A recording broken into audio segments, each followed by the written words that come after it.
Good evening. This is Rudy Giuliani, and welcome to America's Mayor Live. And we're going to just pick up where we left off on our show on Frank's speech. Hopefully, you watched that, and you should. You should pick it up on Frank's speech at 7 every day, and then we can go right into this show, and we can have a continuous discussion. We'll go back and review some of the material on the debate because it's too good not to review, but we'll do that a little bit later. We went through an exhaustive review of all of the lies told by Tim Walz, which is what happens when you have a fact checking, but just on one side. That's like if in hockey you call penalties just for one team. So you let the Boston Bruins get no penalties and you call them all on the Rangers. And then the Bruins kick the hell out of the Rangers, right? And win the game, whether they're better or not. And here, they fact checked Vance, never fact checked a guy who is almost as big a pathological liar as Biden. He comes into it with a reputation for that, lying about his military career, lying about his trips to China, lying about just about everything. And they don't bother to fact check him. So they let him lie with impunity. And then the fact checks on, as usual, the fact checks on Vance turn out to be wrong because they don't do any homework. They're just one sided. We'll show you one glaring one in a little while. But right now, we're talking about what Israel should do to respond to the massive attack on them of Tuesday into Wednesday, in which hundreds of ballistic missiles were shot into Israel. It resulted in very little damage, which this feckless and cowardly administration is saying, well, there shouldn't be much of a response. I mean, look at the number of missiles they were trying to wipe out Israel, certainly northern Israel. The fact that you stopped 200 or 300 missiles from a country that attacked you doesn't go to the credit of that country. It goes to your credit that you and it goes to, really. Everybody should just have a day of praise to Ronald Reagan, and Biden should apologize for all of his opposition to nuclear defense. It fits in the category of what Secretary Gates, a secretary under Obama, said that Biden has never made a correct decision about foreign policy. He was a major opponent of nuclear defense. Nuclear defense saved Israel yesterday. And if you had listened to the party of slavery, the Democrat Party, we wouldn't have that because they opposed it. They opposed it the way they opposed the wall. They opposed it not because it was wrong, not because it wasn't brilliant and a great thing. They opposed it because they didn't want to give Ronald Reagan any credit. That's the way they operate. They don't care about the United States. They haven't cared about the United States in a very long time. You can't make the decisions that Biden and Harris make and say to me you have the slightest bit of regard for this country. It's all about greed, power, and Marxism. U.S. doesn't fit there. There's no room for it. So the attack yesterday, if we look up on the map here, you can see the Middle East, right? And can we show that, Ted? Sorry. Yeah. If we look up at the map. Yeah, we can show the map. Sorry. Let's look up at the map, and we see the Middle East, and this attack was explained as a direct response to the recent assassination of Hezbollah chief and founder Hassan Nasrallah, which solidifies the connection and close connection between Iran and the Hezbollah. It tells you that they're just an offshoot of the Iranian Guard, right, and Revolutionary Guard, and also the Hamas political leader Ismail Haniyeh and an Iranian general. Gee. Now, they were assassinated or killed because they were raining down rockets on Israel. That's war. So now Iran has decided to intervene, and you see where Iran is, right? Right there, right? Let me get this here. Right there. There's Iran. Here's Israel. So that's a bit of a trip.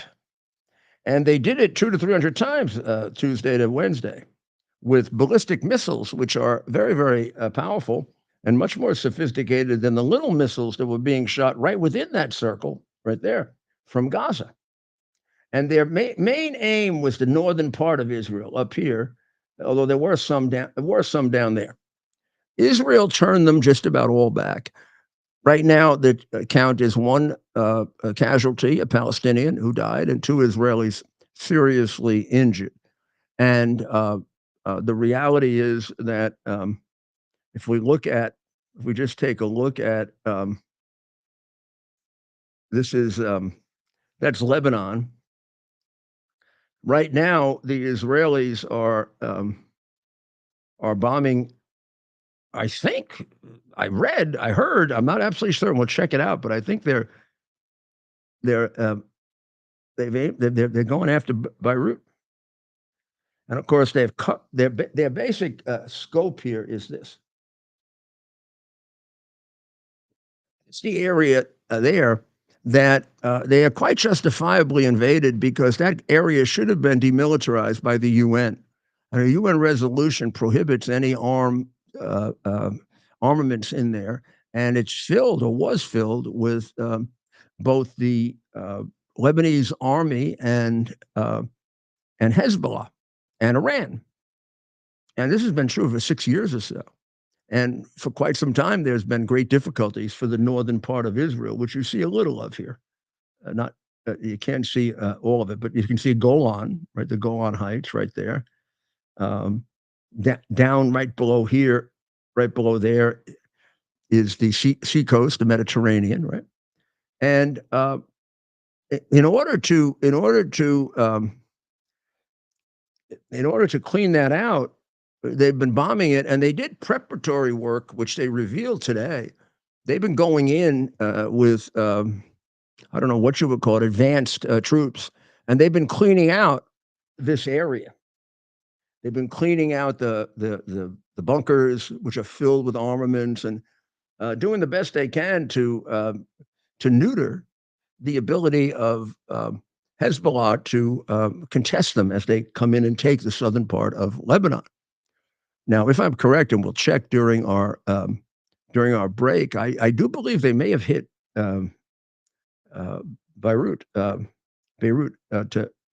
today, which would be quite a statement. Um, Now the real question is, what are they going to do? What are they going to do about Iran? And that's a matter of great debate. Biden got together the useless leaders of Western countries who want Israel to do nothing. And they all met today, and Biden babbled for a bit, I guess. And they all giggled and laughed at what a jackass he is. And I'm sure they're going to agree on some kind of Israel should forget it. Israel shouldn't escalate. Only Iran is allowed to escalate without consequence. And remember, they also massacred, the terrorists did, seven Israelis right outside of Tel Aviv in Jaffa, and injured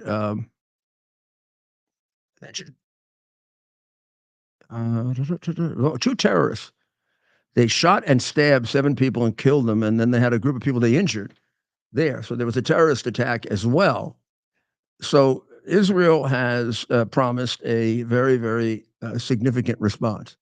I doubt that they're going to be persuaded any more than Putin was, or Hamas, or Iran, by anything that idiot Joe Biden or stupid Kamala Harris suggests, because it will not be in the best interest of Israel or the United States. It'll be in the best interest of Iran. Uh, I mean, Bibi has to look at them and realize and know that they fund Iran. So the retaliation that makes the most sense to me is to take out their I guess we're showing pictures of the attack on Jaffa. Yeah, it was terrible. And the reality is that they can't take out the mere fact that they can't take out all of the nuclear facilities. Maybe they can. Doesn't mean that they shouldn't take out the ones that they can, because it'll set them back, even financially. This is very expensive, and they had a very hard time affording it before Biden started giving them the money to do it. But I guess Biden doesn't want to hit the nuclear facilities because he's invested a lot of money in it, in Iran having the finances to become nuclear. You explain it to me. You also explain to me how the American people voted for this guy who was getting money from China. You explain to me how somebody might want to vote for Kamala Harris, who sounds like a poor imitation of a Marxist and a completely irresponsible human being. Or you saw him last night on television. Nervous as hell. He's nervous because he's a phony. Phonies get nervous when they have to go for a difficult interview or they have to be held to account. But he should have realized it. He got a bunch of patsies there with the prostitute journalists. I mean, what he was nervous about, I don't know. They weren't going to let him make any mistakes. They let him lie his backside off. They corrected Vance when he didn't say anything incorrect. So the Wall Street Journal recommends, if there ever were cause to target Iran's nuclear facility, this is it. You're damn right it is. Why don't you do something useful with the attack for the world? It is extremely dangerous for the world for a religious maniac like the Ayatollah to have nuclear weapons. Ronald Reagan, who saved Israel yesterday from the grave, and Joe Biden, who luckily his advice was always ignored. And the minute he said it for the Democrats, everybody knew it was stupid, was ignored. They were able to save Israel. But they're not going to always be able to do that if Iran becomes nuclear. And Iran isn't just going to want to attack them. They're going to want to attack us. And they don't, apparently, they don't worry about dying. They're suicide people. Now, I don't know about that. The Ayatollah went into hiding the minute Israel started that brilliant attack on the pagers and the phones, and because he was afraid they were going to do it to him. And I think he's afraid that they're going to drop a bomb on his head.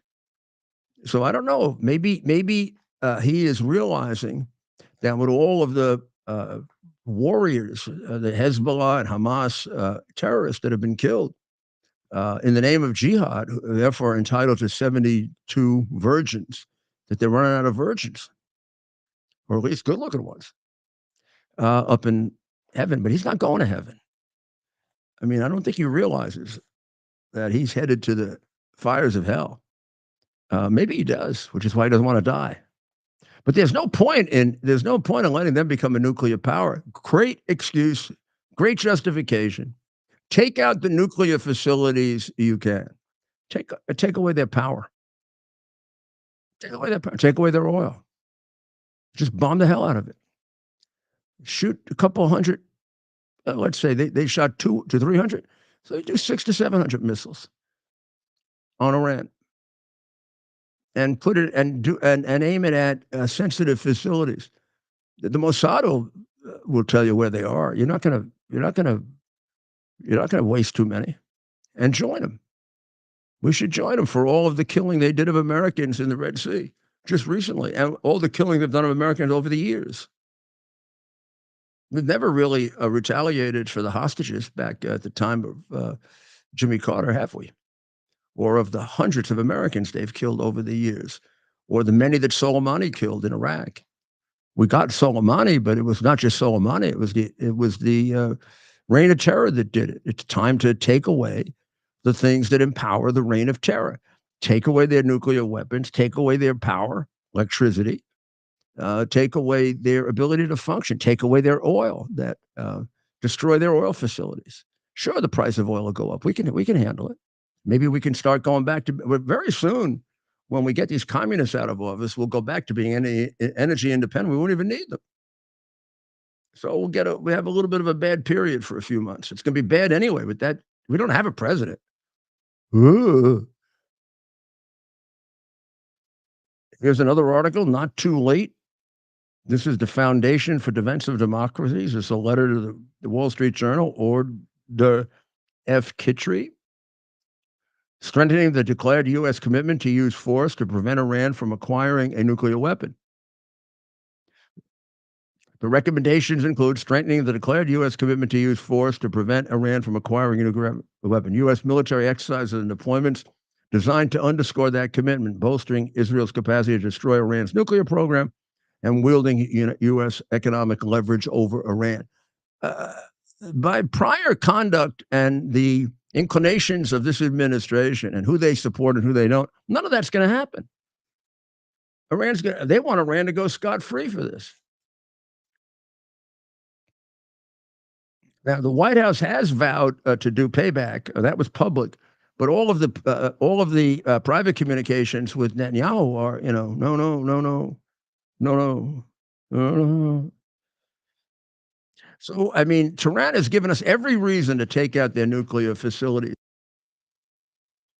We will that we are worse than the people who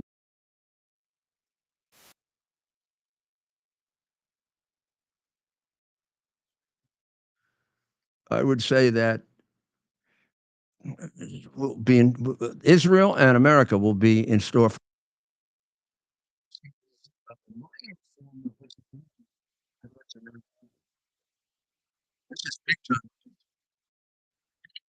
Well, let's move on to another area in which has been completely useless administration. And I hear it. No, it's off now, but it was ruining my ear. Um, there's a strike going on. It's by the International Longshoremen's Association, the ILA, and it is the East Coast Longshoremen. I should tell you that this union has a storied history as being run by a mafia family, which isn't because of the work that the FBI did and that I did when the FBI was the FBI. It is now not by any means an organized crime union, but since they take away the names of people because in the distant past somebody did something about slavery, or I mean, this is the union that brought about On the Waterfront, and that it took a lot and a lot of killings before they were able to straighten out this union. But the union now has walked off the job on Monday night. 50,000 members have walked off. Now, this is going to cost, it is estimated, about $5 billion a day in the U.S. economy, but it'll be in a critical area. For example, most of the medicines that come in through the East Coast rather than the West Coast. I don't understand that, but that's what I was told. It will also mean a lot of food products, and remember, we do have a trade imbalance, which means we depend on trade. And Biden made us even more imbalanced by making us energy dependent. So this will have an effect on the already outrageous inflation that that Biden and Harris have imposed on us. Now, he has done nothing to settle this strike. In fact, he's put himself in a ridiculous position, a terrible position, by announcing which side he's on. When he left the White House today, Bumblebrain basically said that the port owners are making a lot of money, so therefore they should give in to the demands of the ILA. Well, the ILA, they're being offered a 50% increase, and they want a 77% increase. Which is more than West Coast longshoremen make, who earn roughly $230,000 a year on average, and they have overtime and they have benefits that go up to about $100,000 a year, and they're being offered a 50% pay increase over a period of 6 years, and they want a 77% pay increase to $69 an hour. Now, there is no doubt there's a lot of feather bedding goes on here, that some of the leftover effects of organized crime. In fact, it's this union that destroyed the port of New York. They wouldn't agree to any form of expedited shipment, which it once again doing. They want shipments to slow down, so they have to hire more people. They want to add expense to it, and then they want to raise at the same time. Now, the president of the United States could invoke Taft-Hartley, which allows the president to impose, and presidents have done it. Bush, I think, was the last one to do it, to impose a cooling off period when there's a strike in a critical area to the United States. But the United States doesn't matter to Biden. Biden doesn't agree with Taft-Hartley. He doesn't agree with it. He took an oath to uphold the laws of the United States. He doesn't get to disagree with it. Why didn't he tell us that when he took the oath? Oh, I take the oath of office except for Taft-Hartley. I'm going to enforce the laws of the United States except for Taft-Hartley and all the laws that relate to the border, because I'm going to override 80 Trump executive orders and let every creep and bum in the world come in. He didn't tell us that. He said he was going to enforce this law. We're entitled to a cooling. The American people are entitled to a cooling off period, so they don't have to pay more for the things that are not going to come in as a result of the entire East Coast being shut down. It doesn't take an economist to realize that. It takes a person of common sense and a person who has loyalty to the United States and puts the people of the United States first, not the unions who give you a lot of money. Please understand that. And even if you're a member of that union, you don't want to hurt your country. Take the cooling off period and meet the owner somewhere in the middle. You're probably both half right and half wrong. He's made you all right, which is going to bolster you. I mean, your guy running this thing sounds like, he sounds like something out of the movies.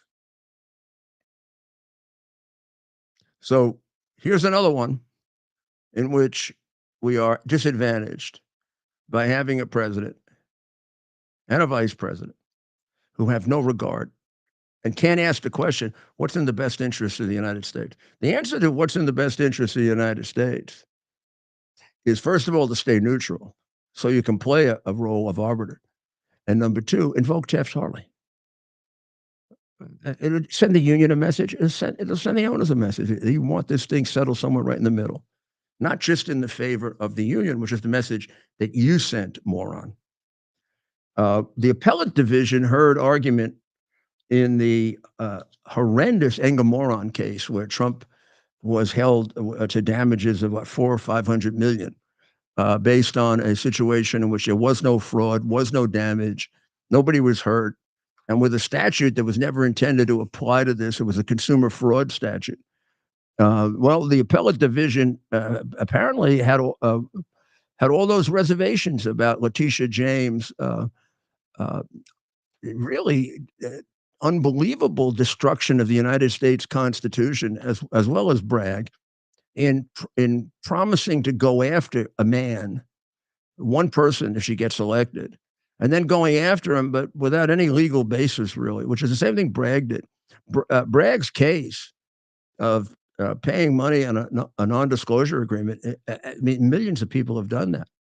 There's even a suggestion that somebody very close to the Harris-Biden campaign paid an $80 million hush money payment. I don't know, haven't done enough research on it yet to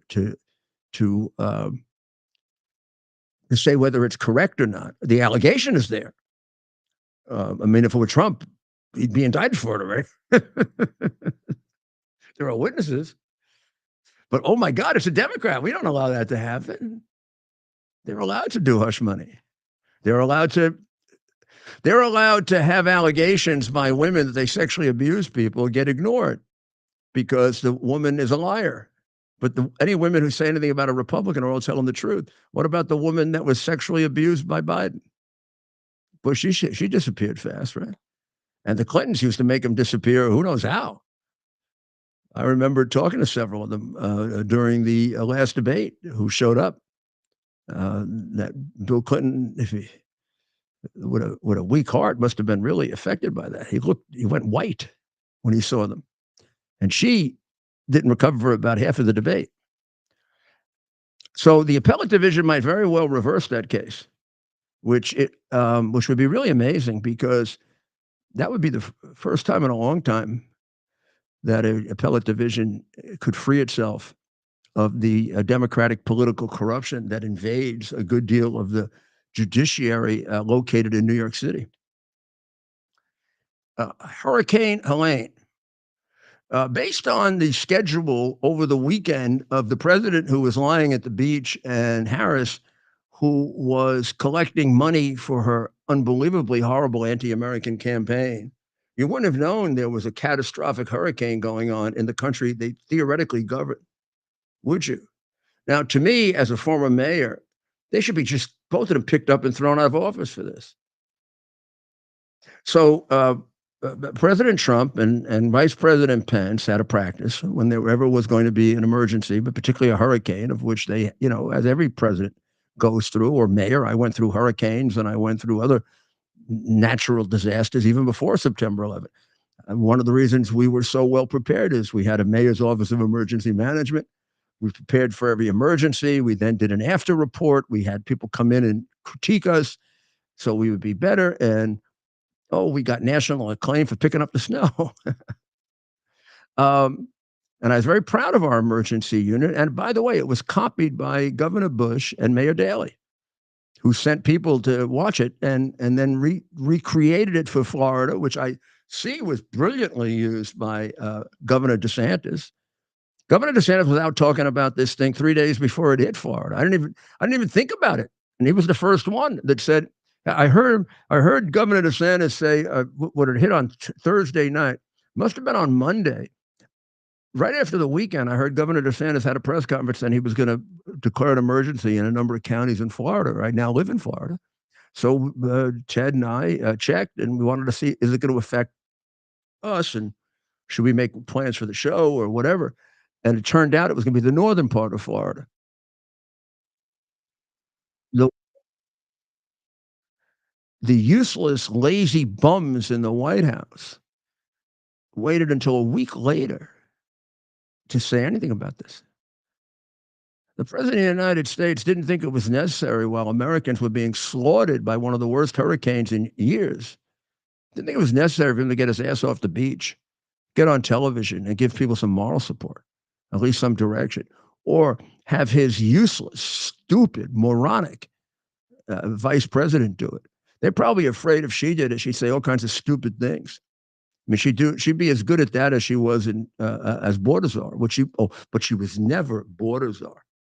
She was never border czar. Just referred that way, 100 times, nobody corrected it until it became obvious that the one thing she was empowered to do, she made a catastrophe out of. So for the 4 days of this hurricane was active, uh, the president and vice president of the United States were AWOL. It was the second deadliest storm in the past 20 years, maybe the deadliest when it's finished. It was 40 trillion gallons of water were dumped across the South in a matter of days. Uh, last time I had a report, it was 160 something people killed. We're up to 189. It's up to 189. It is not going to reach the numbers of Katrina, which were 1390. But that involved and destroying New Orleans. So it'll be the second largest death toll in the last 20 years, and one of the worst hurricanes ever if you take Katrina out. Katrina led to the complete destruction by the media, or attempted. Biden's not being held accountable at all for this. And Bush appeared a hell of a lot earlier than 4 days after the hurricane was over. And then he went down there today when, who the hell even wants him? He's just a useless. What is he going to do for them? He can't get himself across the street. He's going to help them. And the other one, I mean, she's a featherbrain. Did she go anywhere? Today. She did? Trump was there the other day. He went to Valdosta, Georgia. He brought Franklin Graham with him, and he delivered an enormous number of supplies, and he brought a lot of attention to a community that was very badly hit. And he brought a lot of attention to the hurricane that the president of the United States was ignoring. This is the same thing in East Palestine, remember? Biden went to East Palestine a year later. That's the president. Are we showing him now? Yeah, I mean, that's the president. Trump is the president. Let's face it. This is what a president does. See, Joe, this is Kamala. That's what a president does. That's what a mayor used to do. This is why I was considered such a great mayor, because I used to do that. You should be considered completely useless jackasses because you don't. And you don't care about people. Don't give me this stuff. You care about people. You do this if you care about people.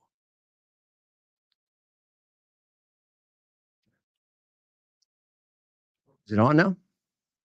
Yeah, it's playing as you talk. We just have it on as B-roll. It's just this is an example. Well, he looks very. And there, you will see over his left shoulder Franklin Graham, who runs Samaritan's Purse, that brought extremely large amount of supplies, food, temporary shelter. This was not just a symbolic visit. Also, every place that I listened to, the hardest hit being in North Carolina, Asheville, North Carolina, has actually at least 50 people confirmed dead, 600 people unaccounted for in the surrounding Macomb County. So that's going to go up tragically. All they do is complain about that they're getting no help. Well, who are they getting no help from? In the case of North Carolina, it has to be their governor who they wanted to run for president. Maybe he's in a state of depression because he didn't run for governor, for president. They didn't select him. Or the federal government. The only two that could help. They're all complaining they're not getting help in North Carolina. Maybe if they had a Republican governor, they'd get help, because Republicans tend to go to work every day and they tend to be a hell of a lot better. I mean, Pataki was a hell of a lot better than the jackasses we have in Albany right now. Hochul wouldn't even know what a hurricane is. I don't think I've seen. It's not saying he's not out there doing something, but I haven't seen North Carolina's governor once. I've seen DeSantis. No, he said 30, he's in 30, they were hit like 5 times harder than Florida. Well, think of all the and Florida, the people of Florida were ready for it. They're ready for it a week early. North Carolina must not have been ready because their governor wasn't out there. Their governor is a showboat. Like you said, DeSantis. I saw him last week when it was nice out, preparing us for days in advance, like you said. Yeah, I haven't seen the jerk off in North Carolina out there. Nor have I seen the guy in Kentucky. Isn't the guy in Kentucky? You're Bashir. Where are those guys? You're right. We got to. Where the hell's Bashir? He actually talked. I learned from him from a news report, right, that this was coming. Mm-hmm. I learned from Governor DeSantis. Mm-hmm. I'm not from Florida, so this is new. And Florida. Let's see if I have the number. I may have the numbers here. Haven't seen Cooper. That's of the people that were, or Bashir once. I mean, they had much fewer casualties and damage than, as I said, the center of this hurricane in terms of damage was Asheville, North Carolina, and the people of Asheville, North Carolina, uniformly say they're not being given any help. But so Mayor, and you've read about this today and done a lot of reading on this. Can you come to the conclusion at this time that the difference in leadership between Florida and North Carolina played a big role in how this played out and potentially cost lives in North Carolina? Massive. Also, Vice President Kamala Harris, this is from the Post, Vice President Kamala Harris is the center of a new storm for foregoing hurricane season preparedness briefings that were a staple of her predecessor, Mike Pence's annual calendar. Harris hasn't demonstrated the ability or desire to do the apolitical parts of the job that have a huge impact on our lives. A former Pence aide told the Post. Why should Americans trust her to start in the Oval Office? Then President Trump and Vice President Pence held pre-hurricane season preparedness meetings with federal emergency affiliates. In each of their 4 years in office, President Biden had similar meetings in 21, 22, 23, but not this year. FEMA is struggling to get a hold of the situation in the areas hardest hit, but so far hasn't had much impact. Now, so why does Bush get destroyed over Katrina, where you had two actively destructive local officials, the mayor and the governor, who despised and hated each other, and as a result of that, nobody knew where first base was, and no matter what the federal government did, they couldn't come out okay on that, and nobody wanted to say that. So Bush gets all the and no one even complains about the fact that the guy's on the beach. He's on the beach while people are dying. And the worst part of it, look, we know that. We know we have a president who's unfit for office, but we want to elect somebody who covered that up and is just as unfit. She's out collecting money for her stupid campaign to ruin America and has responsibilities as the vice president. Isn't the best way to show us that she can be president to act like president when she has to be? But you know why they didn't call her back? Because if she held a press conference, she'd make an absolute jerk out of herself. I must have held 100 emergency press conferences. I didn't make a jerk out of myself because I have a brain and I passed a bar exam. She failed it.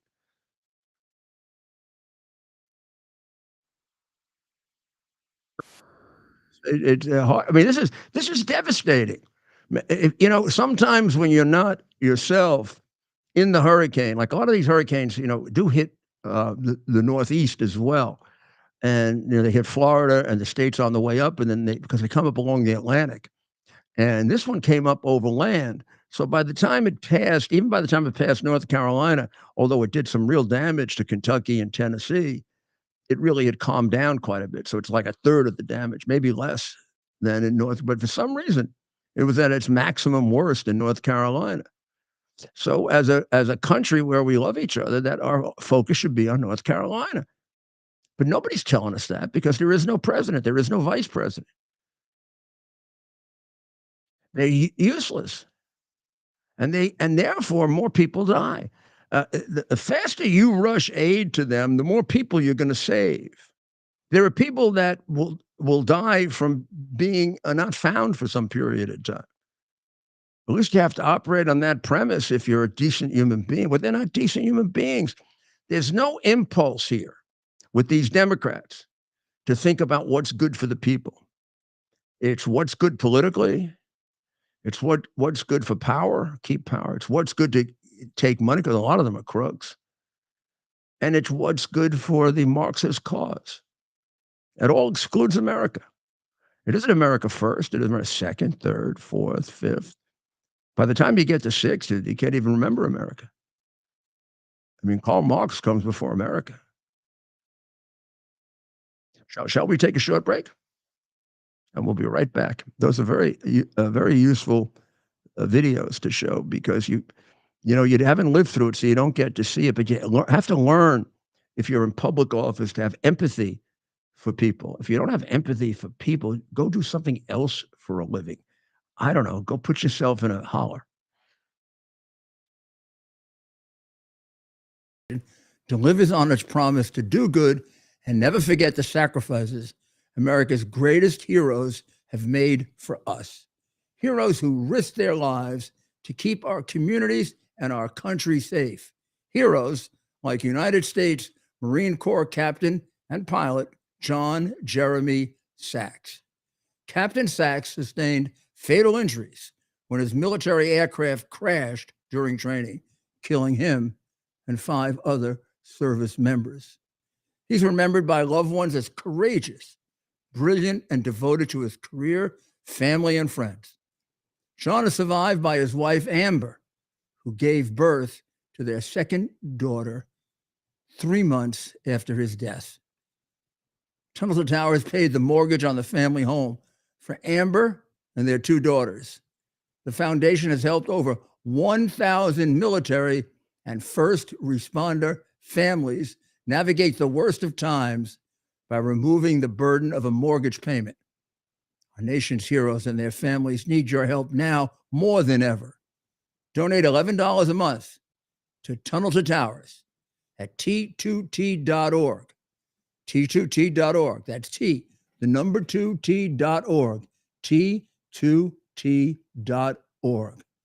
Please donate now.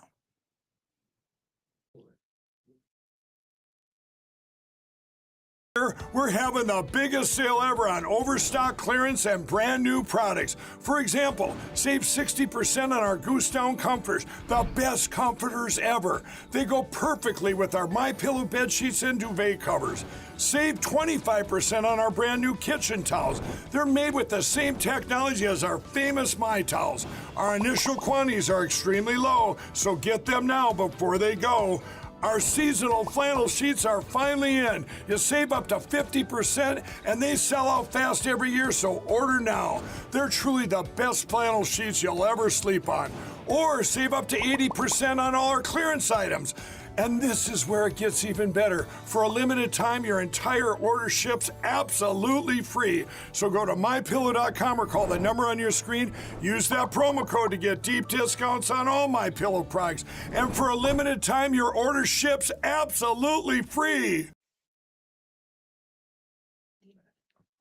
This is Rudy Giuliani back with you on America's Mayor Live. And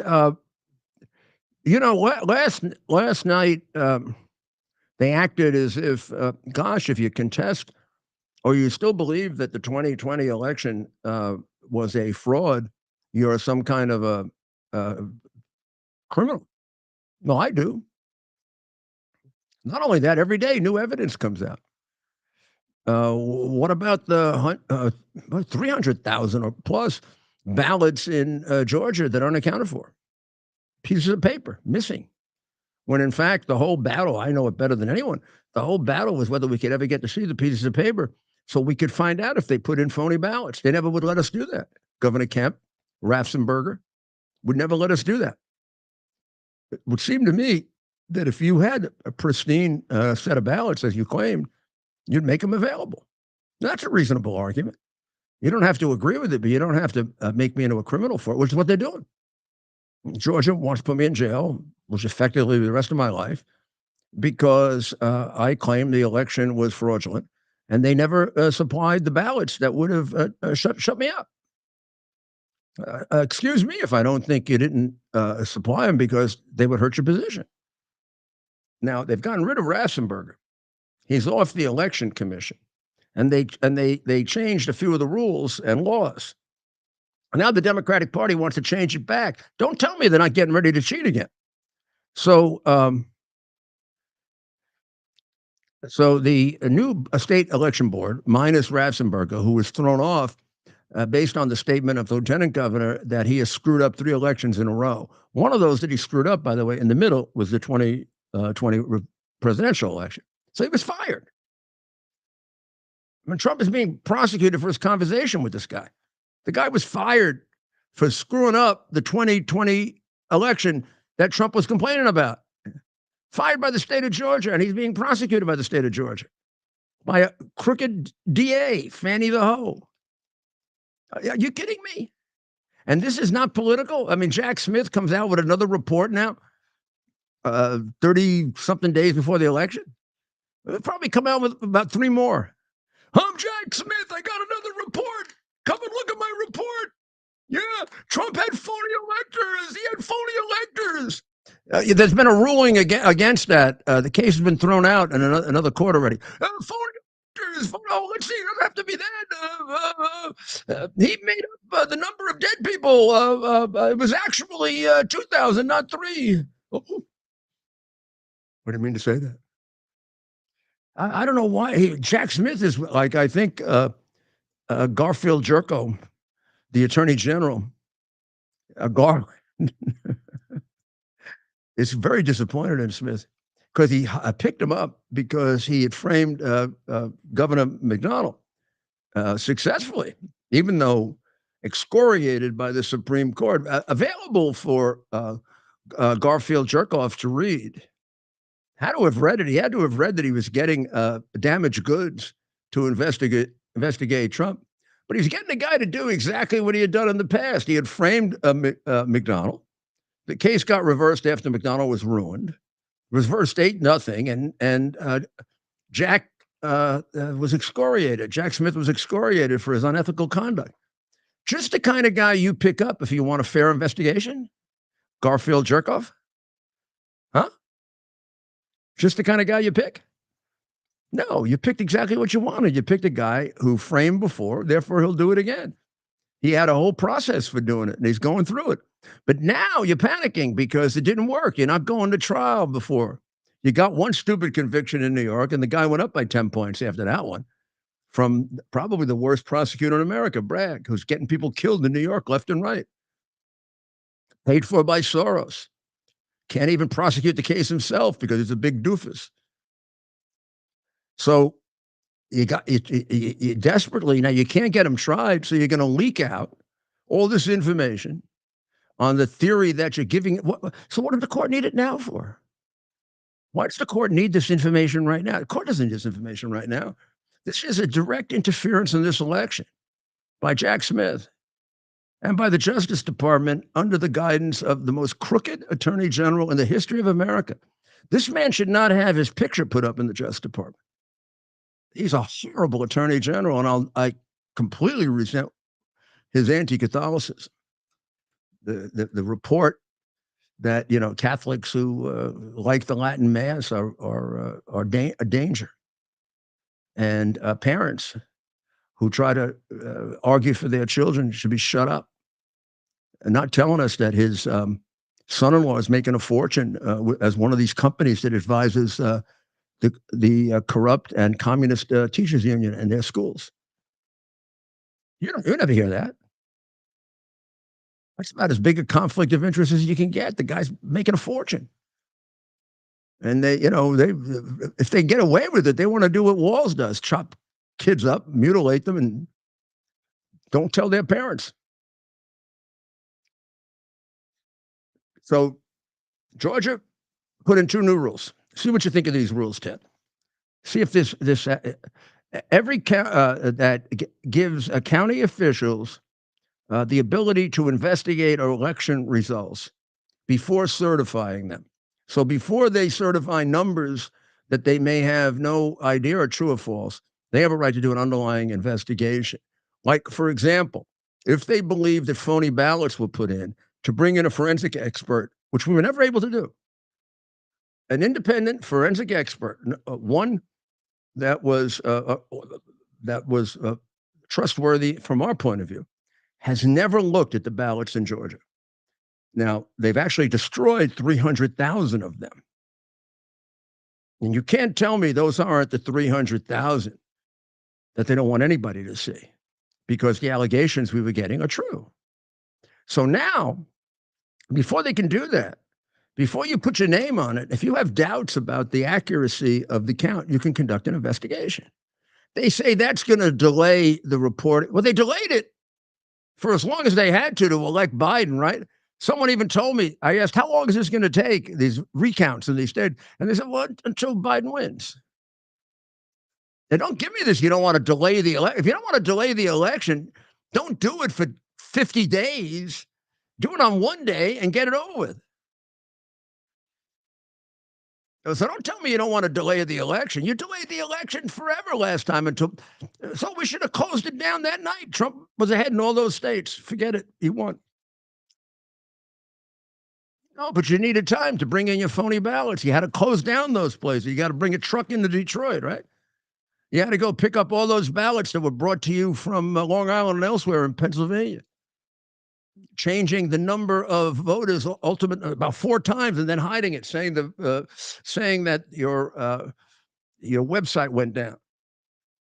You don't think I know the tricks you were doing? And then they act last night like the fact that Vance is not doesn't want to. It's like torturing you. The North Koreans will let you out of torture if you just say Biden won, Biden won, Biden won, Biden won. You want me to say Biden got sworn in as the president? Sure he did. You want me to say that you legitimately won? Go to hell. Torture me. You are. You bankrupted me. What else you want to do? But I'm not going to say it. I mean, you want to try physical torture? Probably. They probably would like to, except, they're going to wait till after the election for that. I don't think even those people who are voting for Trump, I don't think most of them have any idea how bad it really is. I don't think it's possible, and I've said this to my friends who have gone through the same, worse, or less than me. I don't think you understand how horrible and evil these people are. And I look at Walls, and there's every indication that he's a Chinese operative, and the biggest indication of all is they won't ask him about it. Just like they would never ask Biden about what a massive crook he was. So basically, they changed the rules. Didn't change them. They just added two reasonable powers that were given to the election officials. They could investigate before certifying. It requires reasonable inquiry before local officials sign off on the final results. So you have to certify that you made a reasonable inquiry and just didn't accept it at face value. Given what happened last time and the dispute about it, you would think that's a bare minimum. And then officials are allowed, and there should be transparency for all election-related documentation. The Democrats are suing. The Democrat Party of Georgia, the Democrat National Committee, are suing in front of a judge in a crooked county. Fulton County is crooked as hell. That's Fannie Ho's county. And she announced under oath that she took money from her campaign account and used it for private purposes. In other words, reimbursing her boyfriend for vacations, which she never did. But in the course of that, she admitted a crime that Fulton County is so crooked, they just ignore it. So a judge from Fulton County Superior Court, Judge Robert McBurney, has the case to declare the new rules invalid. What the hell is invalid about a reasonable inquiry and getting to see all related documents? Well, what's wrong with it is if you get to see all related documents, you'll figure out that they cheated. Like if I got to see all the ballots, I'd have been able to prove beyond any doubt that there were probably 50, 60, 70,000 of them that were altered. I had the expert all set up to do it. I had witnesses who were afraid to go forward that identified a factory where these ballots were. They assured me that I would find ballots that weren't even done by pen. They were done by a machine. Now, I never got to satisfy my curiosity about that because Kemp, a Republican, and Ratzenberger, a Republican, refused to make them available. If it were me and I had run a pristine investigation, whether it was my party or not, I'd let you see, yeah, come and look at it. I said you could have all the state policemen around. You could have the whole world around. Just let me see them with my expert. Well, we're going to take another short break, and we'll be right back. Give me a chance to get another bite.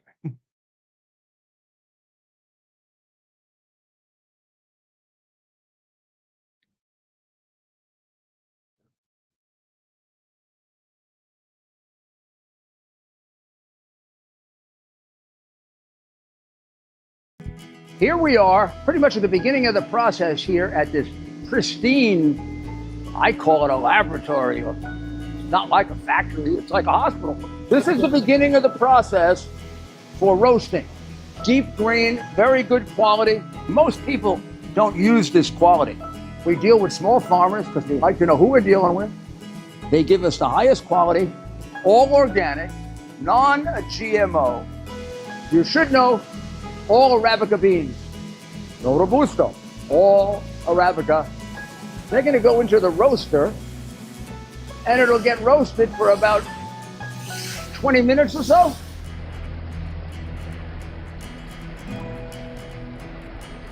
Oh my goodness, look at these. My goodness.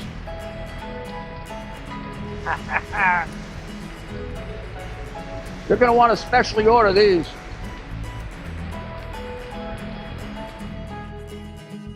This is what goes into Rudy's coffee.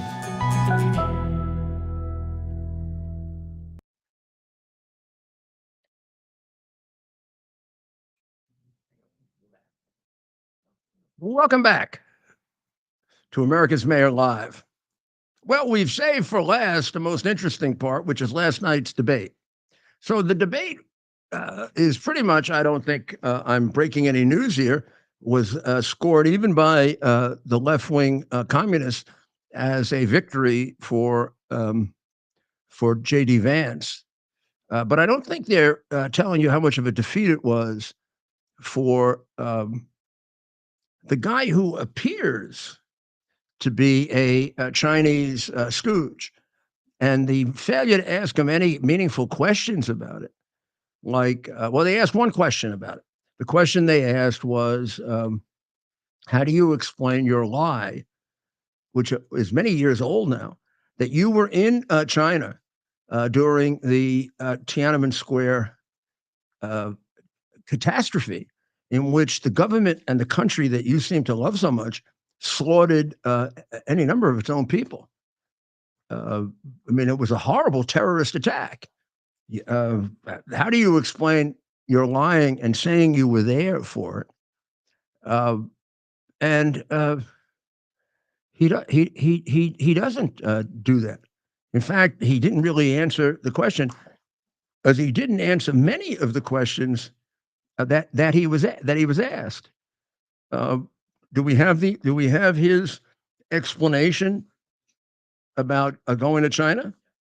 And this is the one where he said he was a knucklehead. No, he wasn't a knucklehead. He's a liar. Frank.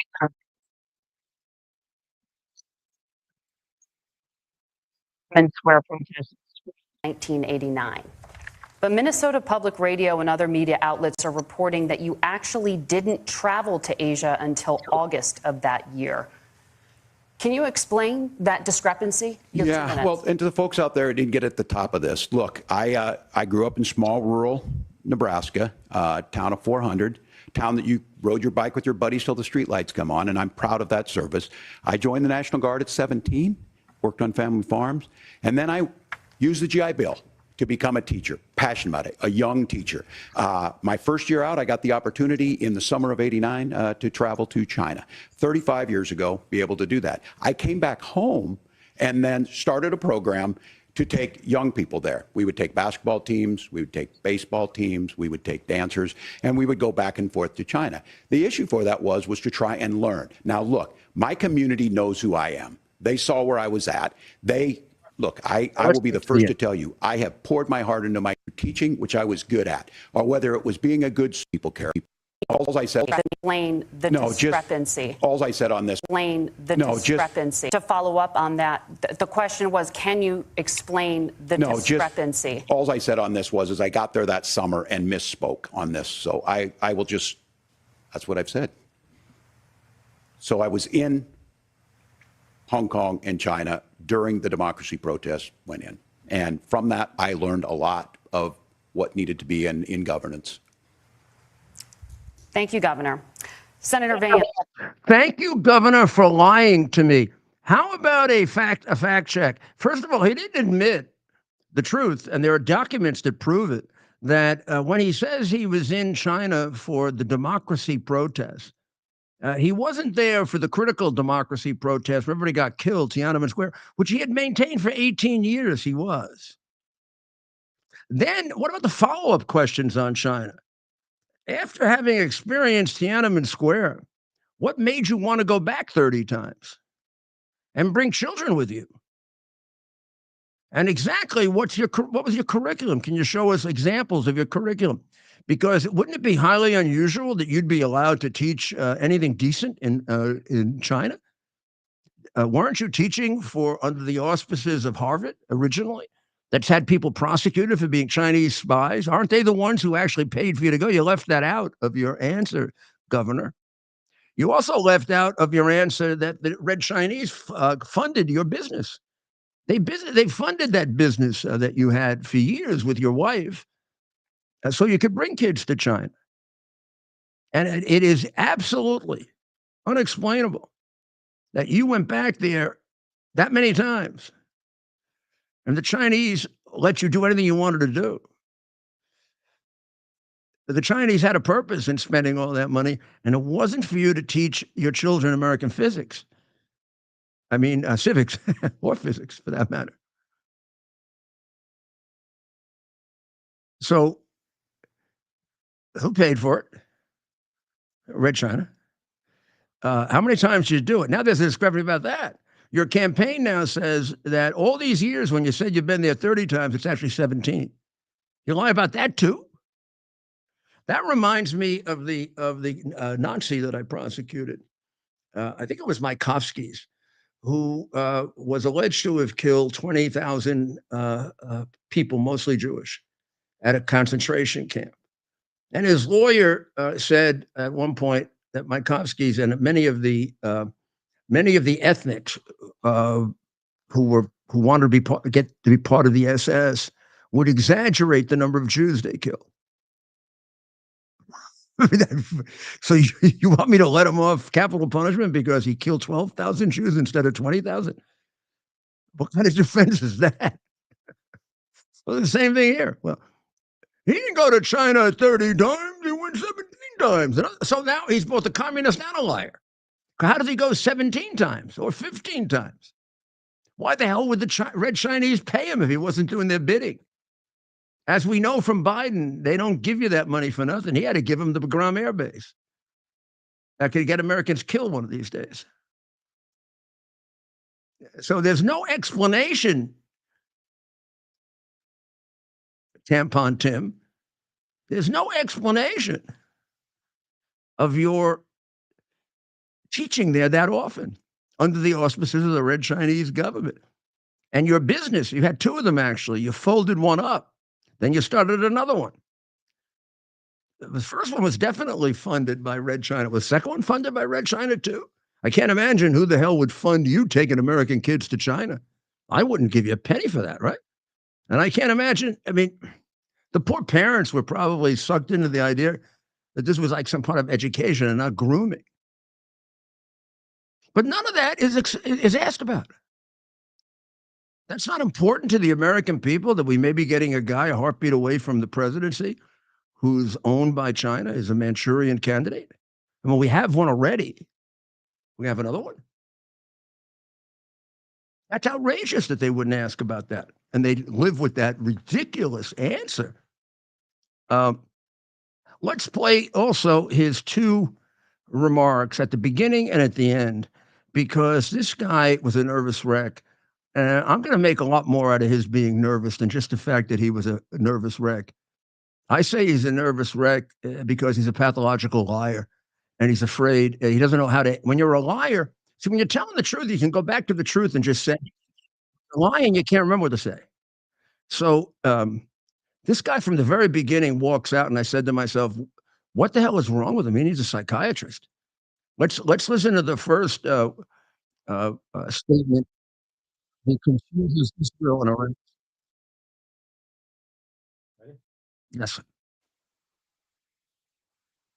Israel's ability to be able to defend itself is absolutely fundamental. Getting its hostages back, fundamental, and ending the humanitarian crisis in Gaza. But the expansion of Israel and its proxies is an absolute fundamental. Israel and its proxies. What the hell is he talking about? Now, this is the reason Romney's old man was thrown out of the presidential campaign. He came back and he said the generals in Vietnam brainwashed me. Or Gerald Ford said that Eastern Europe was not under the domination of the Soviet Union. They made a big deal out of that. This guy thinks Israel has proxies. Now, if he was confusing it, why didn't he correct it? I just said something wrong and I corrected it. I can't remember what it was, but I just said something and I corrected it. If I used, sometimes I would get Iraq and Iran confused. When I wanted to say Iraq, I would say Iran. When I wanted to say Iran, I'd say Iraq. And then I would change it. I said, no, I mean Iran. Because I have a mind.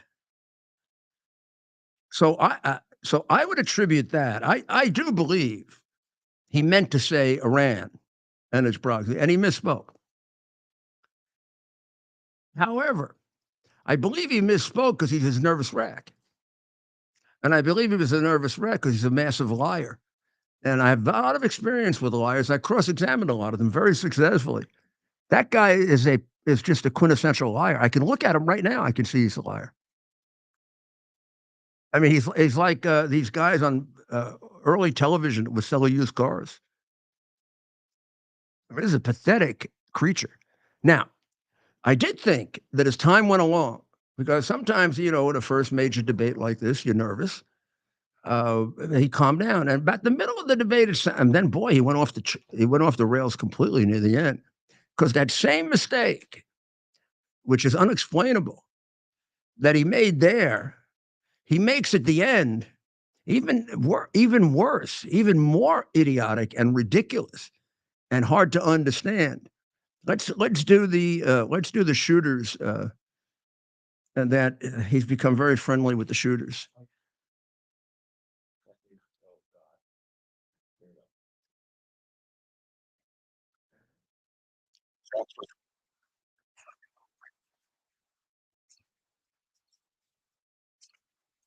Now, that is in the middle of his talking about his meeting with the family with school shooters. of So I become a friends with major school shooters. catastrophe. So But then he says he's become friends with school shooters. Doesn't seem to realize he said it. I'm sure he didn't become friends with school shooters. That'd be ridiculous. They're all dead anyway. Almost all of them, except one or two, are dead. He means to say friends with the family, I think. On the other hand, it shows you that he was as petrified at the end, and he's petrified for a reason, that he's going to be exposed. Now, that's crazy, because nobody's going to expose him. The two moderators are going to cover up for him constantly. They did all throughout the debate. And Vance really didn't have the ability. He wasn't allowed to ask. He tried. And Vance also had the job of convincing people that he's a decent human being, which he did. And if he had been too much on the attack, even if it was valid, it would have been held against him. So he was somewhat constricted in being able to prosecute the case against him, but did a fabulous job. I have no objection at all to what JD did, except Walls didn't have anything to worry about. Nobody was going to expose his lies. I mean, he got away with them. He got away with them, and their fact checking was completely one-sided. Let's listen to her correcting. And again, they only fact check Vance, and each fact check, I won't go through all of them, but every single one of them was either completely incorrect or mostly incorrect. Let's look at this one. This is the one about the Haitian migrants. She fact checks Vance, and then Vance points out that she's a fact checker. Legal status, temporary protected status. Margaret, but thank you, Senator. We have so much to get to. Margaret, I think it's important We're because going to turn now to the economy. Thank Margaret, you. the rules were that The you guys economy, weren't going to fact check, and since you're fact checking me, I think it's important to say what's actually going on. So there's an application called the CBP One app, where you can go on as an illegal migrant, apply for asylum or apply for parole, and be granted legal status at the wave of a Kamala Harris open border wand. That is not a person coming in, applying for a green card and waiting for 10 years. That is the facilitation of illegal immigration, Margaret, by our own leadership. Thank you, Senator, for describing the legal process. We have so much to get to, Senator. Those laws have been on the books since 1990. Thank you, gentlemen.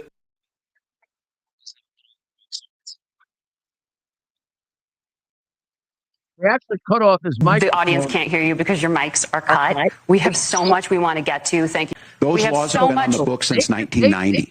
Thank you, gentlemen. We want to have has not been on the books since 1990. It's something that let me explain that to you. Gentlemen, I know that law. The audience can't hear you because your mics are cut. We so much.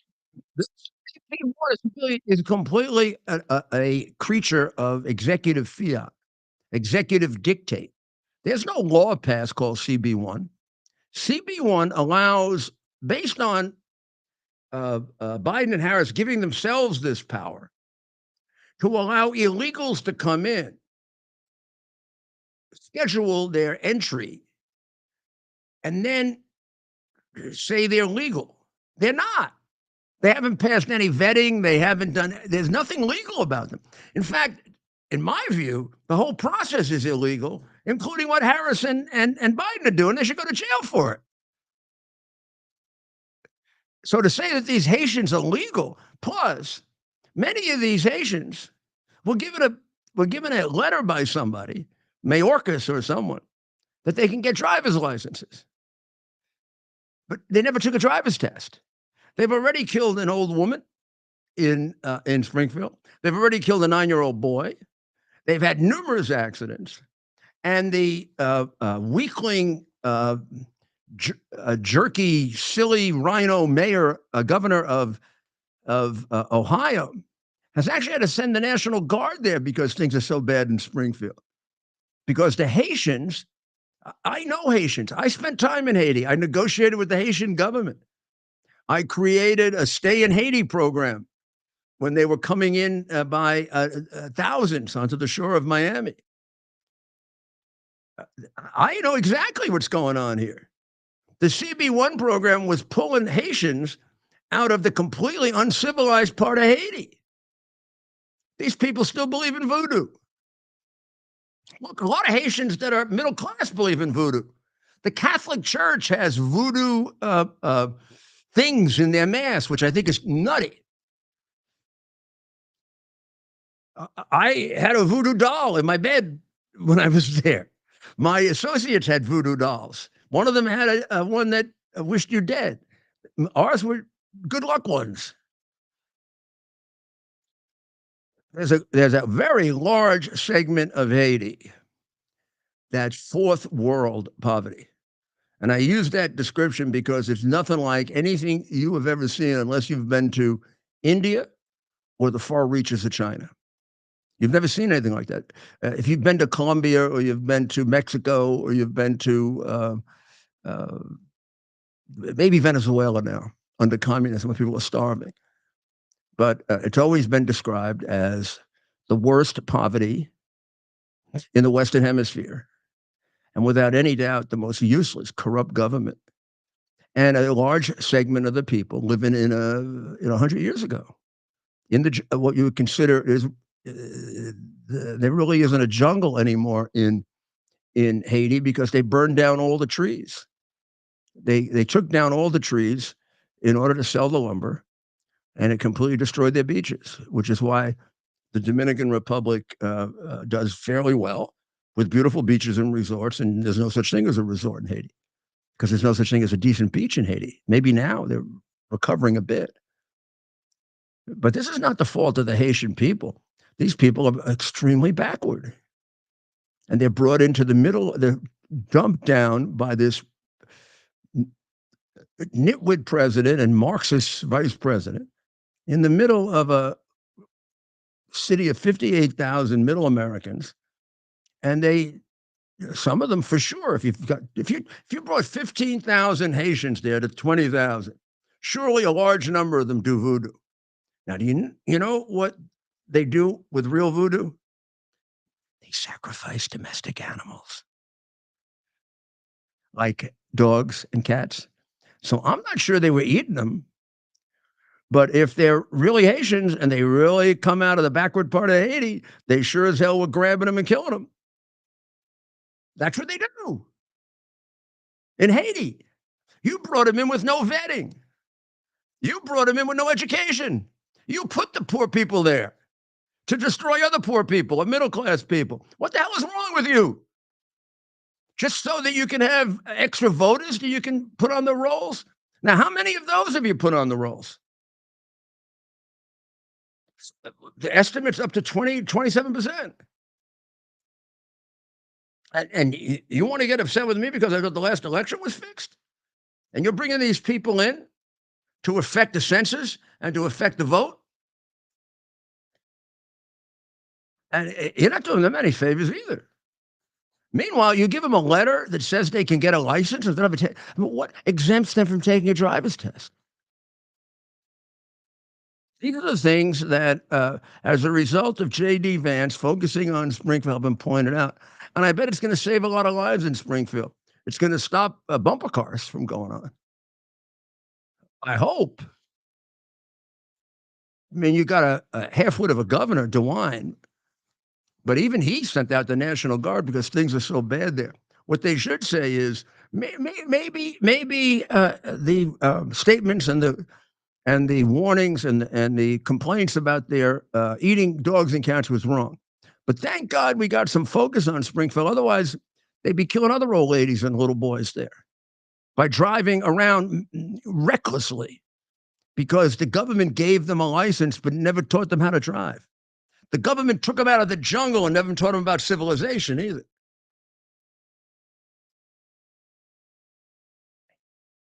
Well, we could go over endless parts of the debate, and we won't. We did in the earlier show. He looked nervous throughout.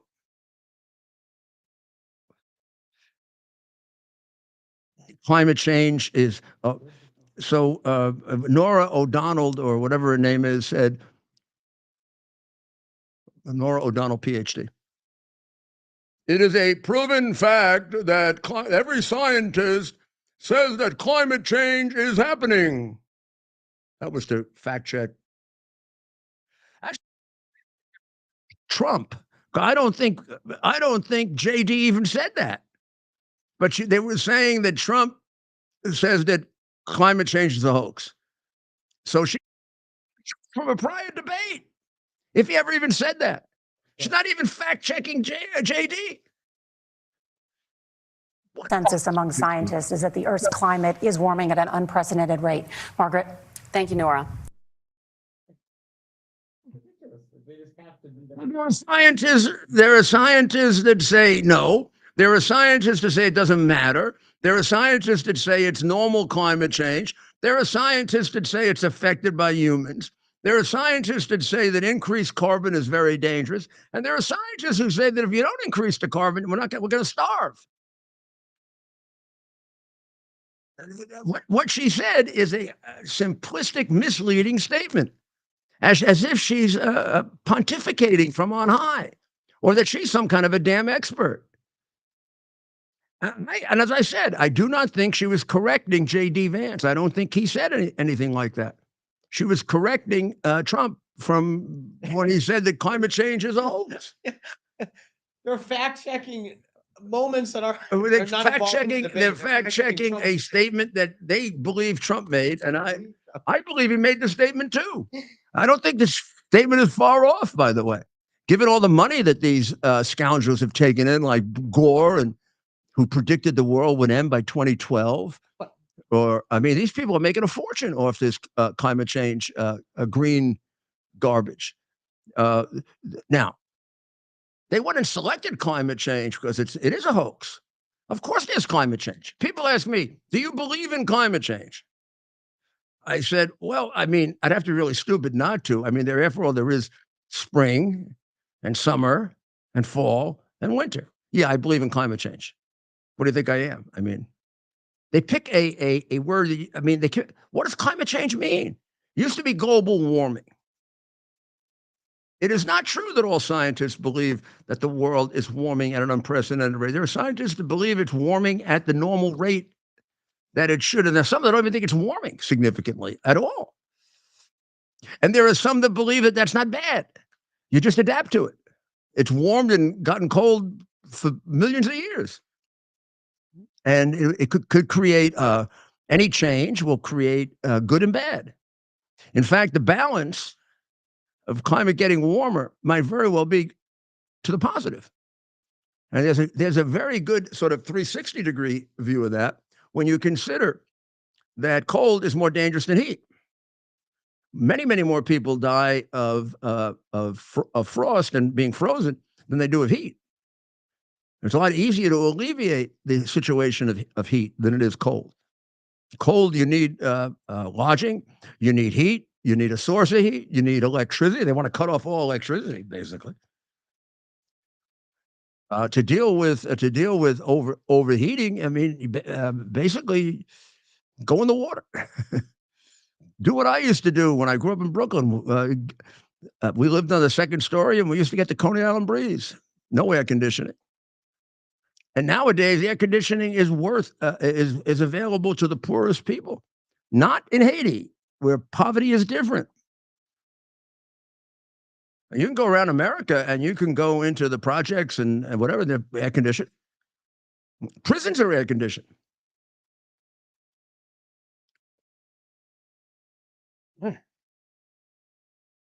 Now, the big one that has real significance, and I do want to bring to your attention because it's very important, is the situation of abortion.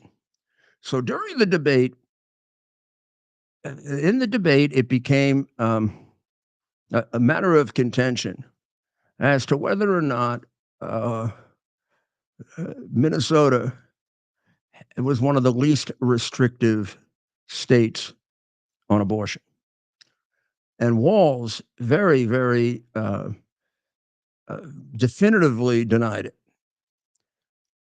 Now, here's an area where if they were fact-checking, not sucking up to and supporting the Democrat candidate, they would have corrected him when he said that Minnesota is one of the least restrictive on abortion, which means they allow abortion up to the moment of birth. And then, as you will find out when you come right back, it goes even further than that. And he is lying, and he should have been corrected on it because it's a matter of life and death. We'll be right back.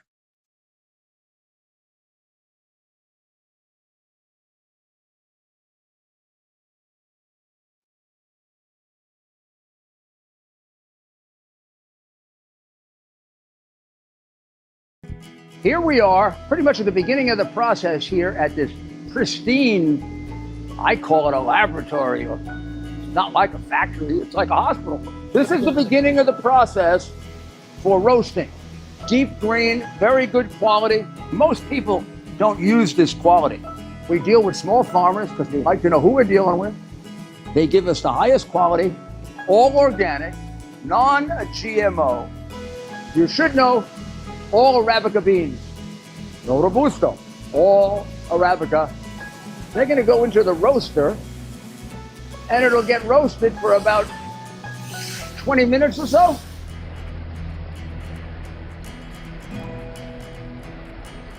Oh my goodness, look at these. My goodness.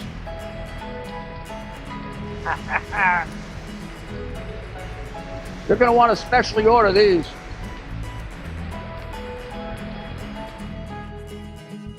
This is what goes into Rudy's coffee.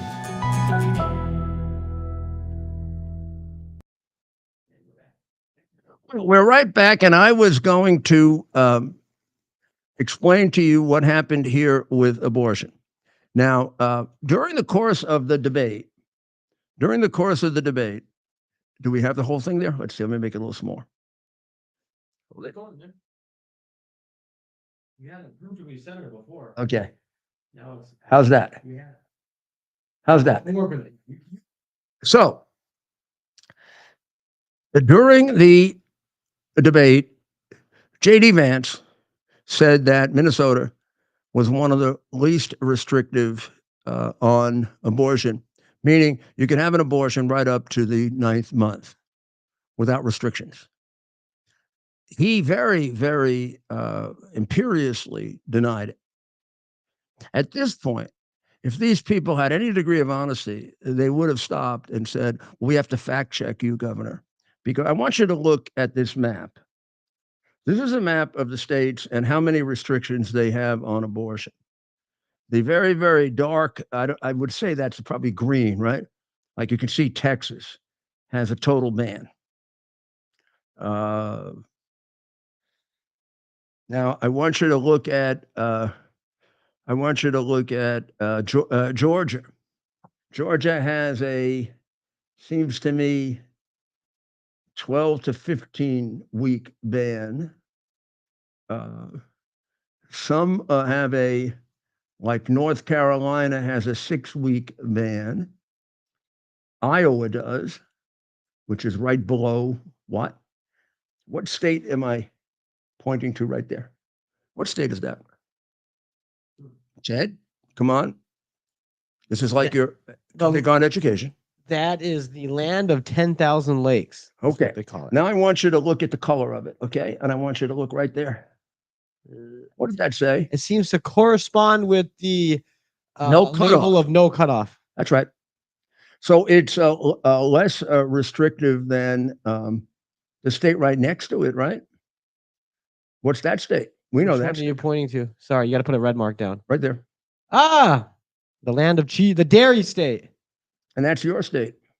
the Badger state, So and then you're- next to that, the Wolverine state, of course. That's So my if we look at all those states, including Illinois, land of that's surrounded, right?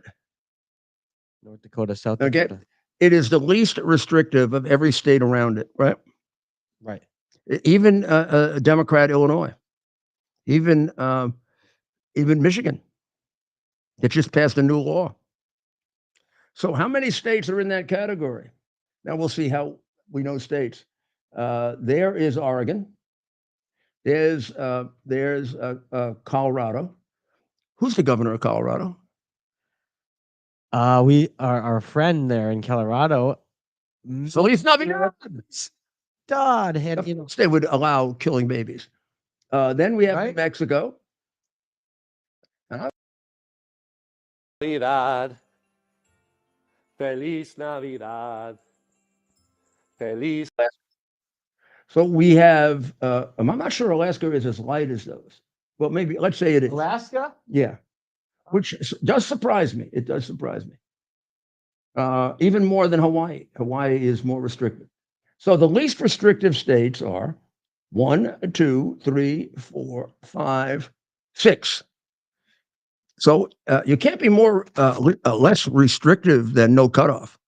That means you can have an abortion 2 days before your baby is to be born, and there are no restrictions on it, which means you have to kill the baby, either by sucking it out with a vacuum or crushing its skull.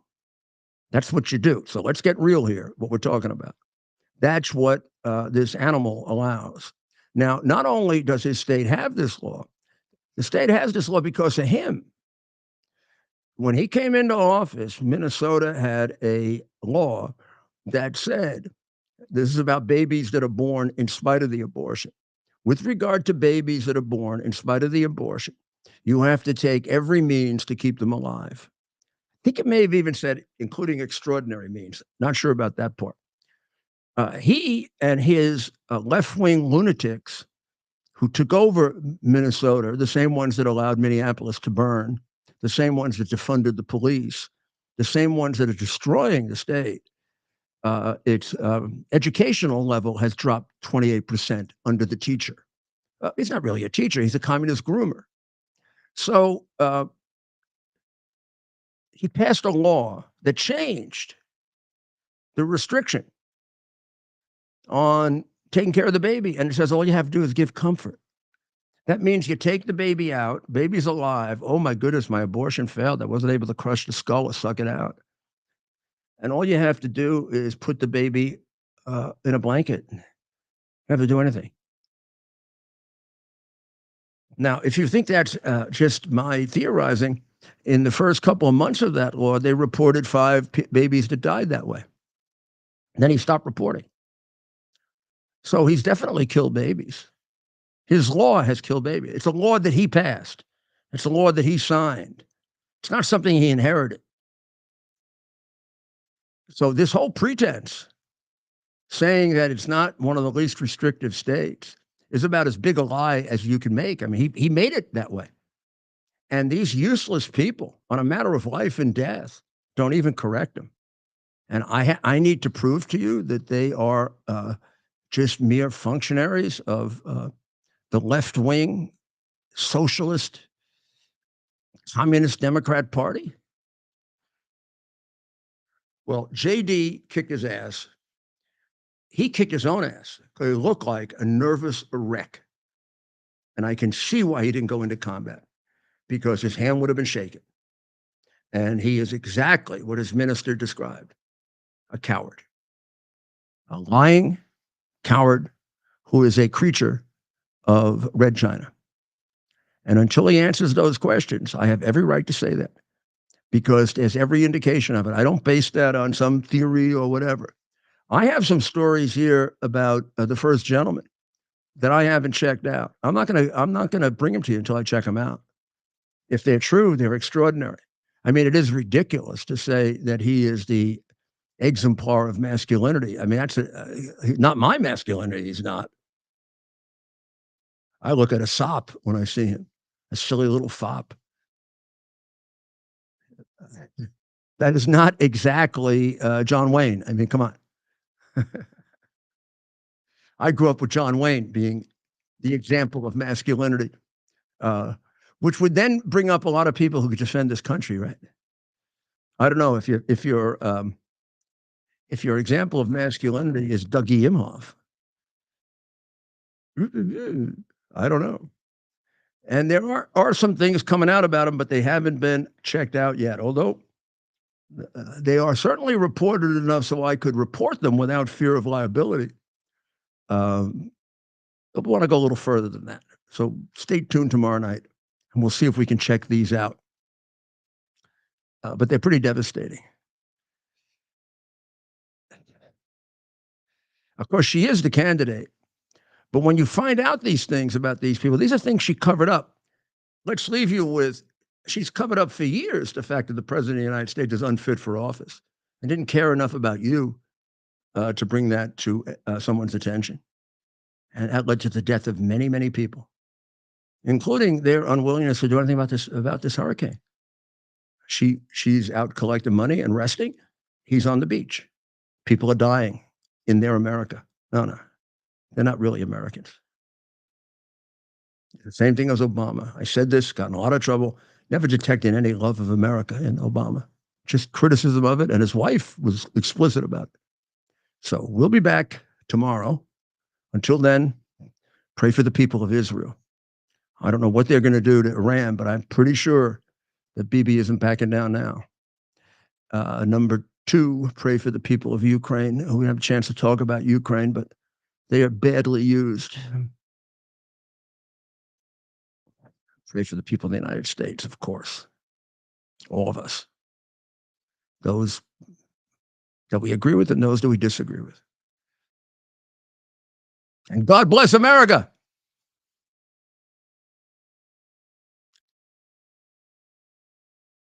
Bear the principle of common sense and rational discussion to the issues of our day. America was created at a time of great turmoil, tremendous disagreements, anger, hatred. There was a book written in 1776 that guided much of the discipline of thinking that brought to us the discovery of our freedoms, of our God-given freedoms. It was Thomas Paine's Common Sense, written in 1776, one of the first American bestsellers, in which Thomas Paine explained, by rational principles, the reason why these small colonies felt the necessity to separate from the Kingdom of Great Britain and the King of England. He explained their inherent desire for liberty, for freedom, freedom of religion, freedom of speech, the ability to select the people who govern them. And he explained it in ways that were understandable to all the people, not just the elite. Because the desire for freedom is universal. The desire for freedom adheres in the human mind, and it is part of the human soul. This is exactly the time we should consult our history.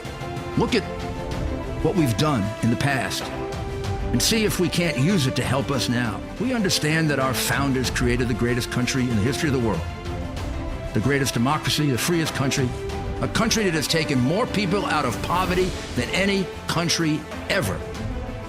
All of us are so fortunate to be Americans.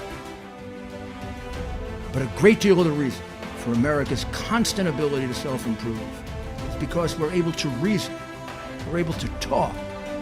We're able to analyze.